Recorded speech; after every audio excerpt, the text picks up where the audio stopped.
Roblox The Classic Event Games Tier List. Let's get straight into it. We start off with a Dusty Trip, and this is easily an S-tier game. Now I didn't complete this event, but from what I played I loved it. It was just simple to assemble the car and to continue. You constantly found weapons and food, unlike the normal game, which makes it harder to find resources. The Killbot part was very fun, and I wish I would have finished the event. The hub was a really fun game, not much to say about it. However, I didn't like the fact that after beating 1x1x1x1 it just showed you a bunch of credits, no special reward. In my opinion the fight was kind of underwhelming, just chasing you around with a sword. Arsenal was easily an S-tier game.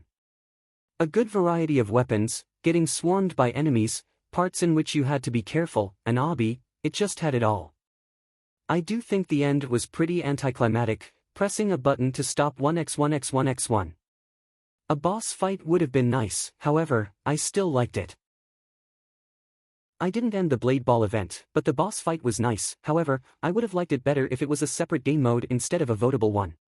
I heard that it was grindy, and it's not too ideal for a 6-day-long event. Bed Wars was a B-tier game in the event. I liked the event they made, but it's just a recycled event. Come on, it's been recycled 3 times, just let it die easy.gg. Also please add it to the custom match tab, I really want to replay this game mode. The event was very hard, let me tell you why. The first problem was brain-dead teammates, they just couldn't get anything done.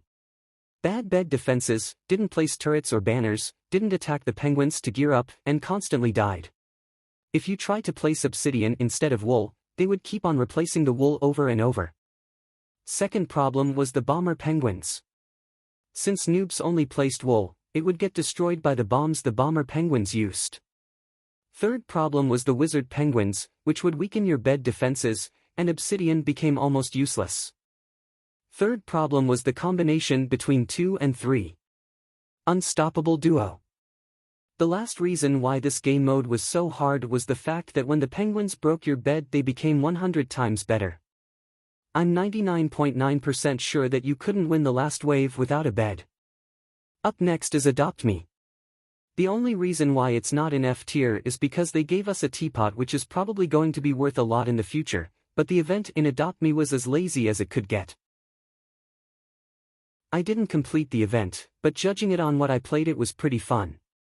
However, I heard some people complain about the event being very long and taking way too much time. I feel like the event wasn't that related to do with the classic, and just changed some textures, just like Bed Wars. The event seemed kinda lazy, and if my objective had been to get all 5 coins instead of just 1, I probably would have given up due to the length of it. I wish Bed Wars and Restaurant Tycoon 2 wouldn't have just retextured some stuff. Also, why was it so grindy? The classic just lasted 6 days. I don't care about the fact that I didn't play Skibidi Toilet Tower Defense. I hate Skibidi Toilet with all my soul, and that's why it's going in F tier. We didn't need another tower defense game in here. TDS is good enough, we don't want this alpha gen brainrot in here. TDS was an S tier game. It was magnificent. I might be biased because of the fact that I've already played this game, and I like it, but who cares? I didn't complete it, because I preferred to play other games, huge mistake, however, I did finish the first 3 matches. I loved the fact that it had pre-made loadouts, so new players wouldn't struggle with the event, they just had to search up a strategy on YouTube and they could now complete the event. I wish I had played almost every single game in this event, so I could also rank them. Thanks for watching.